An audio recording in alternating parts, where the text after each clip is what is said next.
ये है आज की सबसे इंपॉर्टेंट खबर। आज काफी दिनों के बाद इमरान खान साहब से मुलाकात करने जा रही है पाकिस्तान तहरीक इंसाफ। यानी रात गए तक तो ये बात तय हो चुकी थी। सुबह जब मेरी पाकिस्तान तहरीक इंसाफ के लोगों से बात हुई फजर के बाद, तो तब भी उन्होंने कहा कि जी बिल्कुल पाकिस्तान तहरीक इंसाफ को ये इन्फॉर्म कर दिया गया है कि इमरान खान साहब से आज मुलाकात होगी। तहरीक इंसाफ ने 3 लोगों के नाम दिए हैं। ये मुलाकात बहुत इंपॉर्टेंट है। एक मुलाकात के अंदर जा रहे हैं सलमान अकरम राजा साहब, जो सबसे इंपॉर्टेंट शख्सियत है, क्योंकि आईनी तरमीम के हवाले से जो कानूनी नुकात हैं वो सलमान अकरम राजा साहब रखेंगे। इमरान खान साहब उनको बहुत संजीदगी से सुनते हैं। उसकी वजह यह है कि सलमान अकरम राजा साहब की अपनी सलाहियत भी बहुत ज्यादा है, इसलिए उन्हें पार्टी का सेक्रेटरी जनरल भी इमरान खान साहब ने बनाया। तो अब सलमान अकरम राजा साहब जो हैं वो हैं, उनके अलावा बैरिस्टर गौहर जो चेयरमैन है पार्टी के, और हामिद रजा काजमी साहब। पाकिस्तान तहरीक इंसाफ की जो पॉलिटिकल कमेटी की मीटिंग हुई रात को, उसमें तहरीक इंसाफ ने कुछ चीजें तय की हैं और कुछ चीजें उनको बताई गई हैं। एक तो उन्हें बताया गया फजलुर रहमान साहब के हवाले से, ये बड़ी इंपॉर्टेंट इंफॉर्मेशन है, और दूसरा बताया गया कि पाकिस्तान तहरीक इंसाफ को अब हिकमत अमली क्या रखनी चाहिए। अब चंद सवालात पैदा होते हैं कि क्या पाकिस्तान तहरीक इंसाफ के तीनों लोगों को इमरान खान साहब से मिलने दिया जाएगा, या फिर किसी एक शख्स को चुनकर इमरान खान साहब से मिलने दिया जाएगा। यानी अगर खाली बैरिस्टर गौहर को मिलवाया जाता है तो पाकिस्तान तहरीक इंसाफ में बहुत से तहफुजात हैं, और उन्हें यह लगता है कि बैरिस्टर गौहर अंदर से जो कुछ सुनते हैं वो बाहर आके उस तरह से नहीं बताते। ये पाकिस्तान तहरीक इंसाफ के अंदर सोच है। मुझे कहने में कोई आड़ नहीं है, क्योंकि उनके लोग ऑफ द रिकॉर्ड बताते हैं कि हमें जनाब चंद लोगों पे एतबार नहीं है, जिन पे एक बैरिस्टर गौहर साहब भी हैं। वो अंदर से इमरान खान साहब कोई बात अगर बताकर भेजते हैं तो वो बाहर आके उसका डांगी निकाल देते हैं, या उसको बिल्कुल नीचे ले आते हैं खान साहब के कहने को, और जिस तरीके से वो बयान करते हैं उसका फायदा ही नहीं रहता। अब जो चीजें तय हुई वो ये हुई कि बाहर आने के बाद जो प्रेस टॉक है वो सिर्फ सलमान अकरम राजा साहब करेंगे, ना वो प्रेस टॉक बैरिस्टर गौहर करेंगे, ना वो हामिद रजा काजमी साहब करेंगे, ना कोई और करेगा। ये प्रेस टॉक सलमान अकरम राजा साहब करेंगे। लेकिन क्या सलमान अकरम राजा साहब को इमरान खान साहब से मिलने दिया जाएगा? अभी जब मैं वीडियो रिकॉर्ड कर रहा हूं अब तक तो नहीं पता, लेकिन इस वक्त सलमान अकरम राजा साहब अपनी जमानत के लिए अदालत में गए हुए हैं, क्योंकि कोई भी शख्स जिसकी बेल ना हुई हो, उसके ऊपर मुकदमा हो, उसको फिर जेल में मुलाकात की इजाजत नहीं देते। खासतौर पर इमरान खान साहब से तो बिल्कुल ही मिलने नहीं देते। तो सलमान अकरम राजा साहब को अपनी बेल करवानी पड़ेगी फौरी तौर पर, और बेल करवा के उनको फौरन जाना पड़ेगा ये बता के कि जनाब मेरी बेल हो गई है और मैं आ गया हूं, अब जेल में मिलने के लिए मेरी इमरान खान साहब से मुलाकात करवाई जाए। इमरान खान साहब के सामने क्या रखना है, यह बताने से पहले मैं आपको बता देता हूं कि पाकिस्तान तहरीक इंसाफ की पार्टी में रात को चीजें क्या डिस्कस हुई। तहरीक इंसाफ की जो पॉलिटिकल पार्टी है उसमें यह ब्रीफिंग दी गई, और कुछ झगड़ा भी हुआ चंद लोगों का।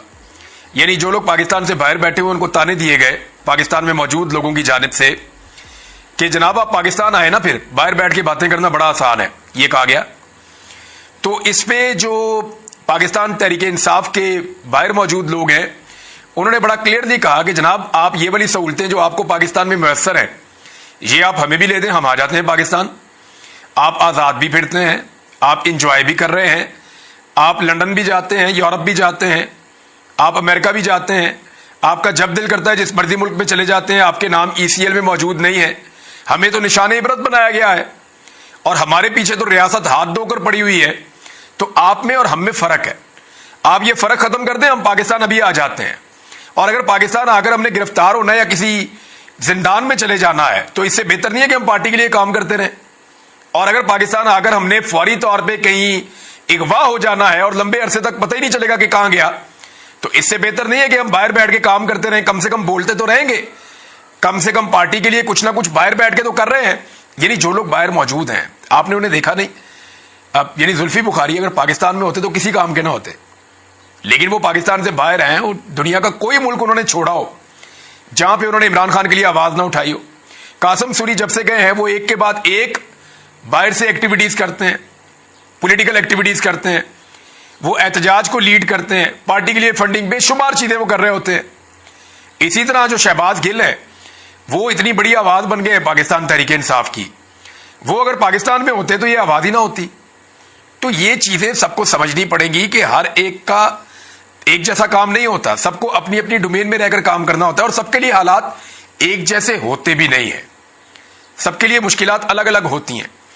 तो बहरहाल ये वहां चीजें हुई और जो चीजें तय पाई उनमें एक चीज ये है कि बताया गया कि फजलुर रहमान साहब कुछ कमजोर और ढीले पड़ते हुए दिखाई दिए।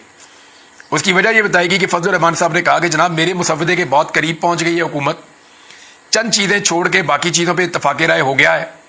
अब मेरी पार्टी के बंदे भी तोड़ दिए गए हैं, अगर मेरी पार्टी के बंदे तोड़कर वो आईनी तरमीम करवा लेते हैं तो मेरे लिए बड़ी शर्मिंदगी की बात है। तो फजलुर रहमान साहब की बातों से ऐसा लग रहा था जैसे वो पाकिस्तान तहरीक इंसाफ को चाह रहे हैं कि अब मिलकर ये आईनी तरमीम कर लेते हैं। तहरीक इंसाफ का इशू ये है, उन्होंने कहा ये चीजें तो इमरान खान के सामने रखनी पड़ेगी। तो फिर फजलुर रहमान साहब ने बात की गवर्नमेंट से, गवर्नमेंट बार बार जाती है फजलुर रहमान साहब के पास, तो जब गवर्नमेंट से बात की गवर्नमेंट ने कहा ठीक है जी कर लें, करना चाहिए, इमरान खान से भी मुशावरत कर लें। अब इमरान खान साहब से मिलने के लिए ये लोग जा रहे हैं। तय ये पाया है कि सलमान अकबर राजा साहब बाहर आके बात करेंगे, बैरिस्टर गौर बात नहीं करेंगे। नंबर 2 तय ये पाया है कि फजलुर रहमान साहब के बारे में इमरान खान का कोई स्टेटमेंट जारी नहीं किया जाएगा, क्योंकि फजलुर रहमान साहब का जो कल का रवैया था मुलाकात में, उससे कुछ शुबा हुआ पाकिस्तान तहरीक इंसाफ के लोगों को कि शायद फजलुर रहमान साहब कमजोर पड़ रहे हैं और उन्हें ताकतवर हल्कों की जानिब से पैगाम भी दिया गया है कि मौलाना साहब ये फायदा आप भी ले सकते हैं, आपके लोग भी ले सकते हैं, तो आपने फायदा नहीं लेना तो आपके लोगों ने ले लेना, और आईनी तरमीम तो हमने करवा लेनी है जैसे तैसे करके, मार धाड़ करके। अब ये है अब तक की सिचुएशन। अब आ जाए कि इमरान खान साहब कहां खड़े।